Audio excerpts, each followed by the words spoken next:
واقعین سے حافظ علی رضا ہیں، انہوں نے سوال کیا ہے عید غدیر کے تعلق سے کہ یہ کیا ہے اور اس کا پس منظر کیا ہے اور اس کا اسلام میں کیا رول ہے۔ سب سے پہلے تو ہم اس غدیر خم جس کو عید غدیر کے تعلق سے منایا جاتا ہے اس کو سمجھیے کہ غدیر خم کہتے کسے ہیں۔ خم کہتے ہیں، اس کے فرنگ آصفیہ کتاب ہے، اس کے اندر اس کے مختلف معنی بیان کیے گئے ہیں۔ خم کہتے ہیں شراب کے مٹکے کو بھی، ہانڈی کو بھی، اور اس کے اور مختلف معنی بیان کیے گئے ہیں۔ اور غدیر کہتے ہیں تالاب کو۔ مکے اور مدینے کے درمیان میں ایک جگہ ہے جس کو خم کہا جاتا تھا اور وہاں پر تالاب بھی تھا، تو وہ غدیر خم کے نام سے مشہور ہوا۔ یہ ہے اس لفظ کا پس منظر۔ اب آئیے کہ یہ عید کیوں مشہور ہوئی؟ عید اس لیے مشہور ہوئی کہ اس جگہ پر، اس مقام پر ایک مشہور روایت ہے حضرت علی کرم اللہ تعالیٰ وجہ الکریم کے حوالے سے، ایک باطل مسلک ہے جس نے اس کو بہت زیادہ بڑھاوا دیا ہے۔ وہ روایت کیا ہے؟ روایت بالکل ٹھیک ہے، روایت جو ہے وہ بخاری و مسلم میں اور بہت ساری کتابوں میں وہ روایت تشریف لائی ہے۔ حضرت علی کرم اللہ تعالیٰ وجہ الکریم کا مبارک ہاتھ پکڑ کر حضور جان عالم علیہ الصلوۃ والسلام نے ارشاد فرمایا کہ جس کا میں مولا اس کے علی مولا۔ یہ وہ روایت ہے جس کو اس باطل مذہب والوں نے بہت زیادہ بڑھاوا دیا ہے۔ اچھا، اس سے وہ معنی کیا مراد لیتے ہیں؟ بیسیکلی ہمارا اختلاف اس معنی سے ہے، اس روایت سے کوئی اختلاف نہیں ہے۔ روایت بالکل اپنی جگہ پر درست ہے اور اس کو اہل سنت کے تمام احباب جو ہے وہ حضرت علی کرم اللہ تعالیٰ وجہ الکریم کو کہتے ہی مولا علی ہیں، تو اس پہ تو کوئی کلام ہی نہیں ہے کہ ان کے مولا نہ ہونے پر کوئی کلام نہیں ہے۔ جو اس سے مفہوم اخذ کیا جاتا ہے اس پر کلام ہے۔ اچھا، اب وہ کیا ہے وہ بھی سنیے۔ مسلک والے کہتے ہیں حضرت علی کرم اللہ تعالیٰ وجہ الکریم کو یہاں پر حضور جان عالم علیہ الصلوۃ والسلام نے خلیفہ بلا فصل ہونے کا جو ہے وہ آرڈر جاری کر دیا کہ آپ خلیفہ بلا فصل ہیں اس روایت سے۔ حالانکہ اس روایت کے اندر خلیفہ کے تعلق سے تو کوئی معنی پایا ہی نہیں جاتا۔ مولا کے معنی تو مددگار ہوتے ہیں، دوست ہوتے ہیں، محبت کرنے والا، محب، اس طرح کے معنی مراد لیے جا سکتے ہیں، لیکن یہ معنی مراد لینا کہ یہ خلیفہ بلا فصل ہیں، یہ تو بالکل باطل ہے۔ اور بالفرض آپ یہ دیکھیے کہ اگر خلیفہ بلا فصل ہونے کا اعلان کرنا مقصود ہوتا تو پھر یہ اعلان اس حجۃ الوداع کے موقع پر جہاں پر حضور جان عالم علیہ الصلوۃ والسلام نے آخری خطبہ ارشاد فرمایا اور بہت سارے دین و شریعت کے احکام بیان فرمائے، وہاں پر ایک اتنی کثیر عوام جو جمع تھی، اس کثیر مجمع کے اندر یہ اعلان کرنا زیادہ اولا اور زیادہ مفہوم کے قریب ہوتا، یا بالکل اس خم کے مقام پر آ کر جہاں پر چند لوگ رہ گئے ہیں یہاں پر یہ بیان کرنا جو ہے یہ زیادہ مقصود ہوتا۔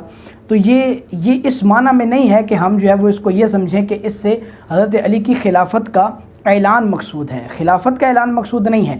اچھا، اب یہ روایت بیان کرنے کا وجہ کیا ہوئی، کیوں موقع بنا کہ یہ روایت بیان کی جائے؟ تو حضرت علی کرم اللہ تعالیٰ وجہ الکریم کو حضور جان عالم علیہ الصلوۃ والسلام نے حج سے کچھ پہلے یمن کی طرف بھیجا، وہاں سے محصولات اکٹھے کرنے کے لیے۔ حضرت علی کرم اللہ تعالیٰ وجہ الکریم نے محصولات کو اکٹھا کیا۔ محصولات کو اکٹھا کرنے کے بعد آپ رضی اللہ تعالیٰ عنہ نے وہ سب لوگوں میں تقسیم کیے، جس کا جتنا حصہ بنتا تھا وہ اس کو عطا فرمایا۔ خمس کے لیے مال علیحدہ نکال کر مدینہ شریف کے لیے روانہ فرمایا، اور پھر اس کے بعد اپنا جو حصہ بنتا تھا وہ آپ نے لے لیا، اور آپ وہیں سے یمن سے ہی حج کرنے کے لیے پیارے آقا علیہ الصلوۃ والسلام کے پاس مکہ شریف میں حاضر ہو گئے، حج کے سارے مواقع میں ساتھ رہے۔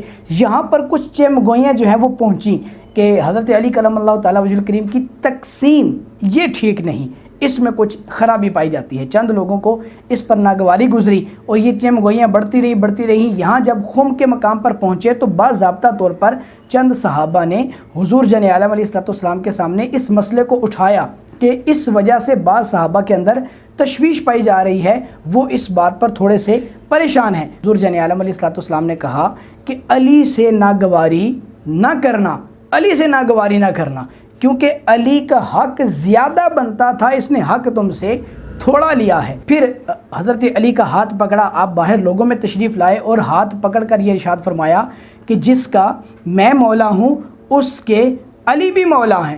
تو یہ بات آپ نے ارشاد فرمائی اور پھر فرمایا کہ علی سے ناگواری نہ کرو، علی سے محبت میں کمی نہ کرو، علی سے محبت میں اضافہ کرو، اور ناگواری والا کوئی ایسا معاملہ جو ہے وہ نہیں رکھنا۔ تو جن کو تھوڑا بہت کلام بھی تھا، جن کو تھوڑی بہت کوئی ناگواری گزری بھی تھی، چونکہ سارے صحابہ تو ناگواری کرتے نہیں تھے، چند ایک ہی لوگ تھے جن کو وہ تقسیم تھوڑی سی گراں گزری تھی، تو انہوں نے کیا کیا کہ انہوں نے بھی حضور جان عالم علیہ الصلوۃ والسلام کے اس فرمان مقدس کے بعد حضرت علی سے محبت اور بڑھا لی۔ اور حضرت عمر رضی اللہ تعالیٰ عنہ اور حضرت صدیق اکبر رضی اللہ تعالیٰ عنہ کا یہ عمل مشہور ہے روایات میں، کہ جب یہ روایت انہوں نے سنی تو حضرت علی کا ہاتھ آپ دونوں حضرات نے اپنے ہاتھ میں پکڑا اور کہا کہ اے علی، ہم تجھ سے پہلے بھی محبت کرتے تھے، لیکن آقا دو جہاں محبوب رحمہ صلی اللہ تعالیٰ علیہ وسلم کے فرمان کے بعد اب تو تم سے محبت میں اور اضافہ ہو گیا ہے، ہماری محبت اور بڑھ گئی ہے، ہمارے دل میں تمہاری محبت اور زیادہ ہو گئی ہے۔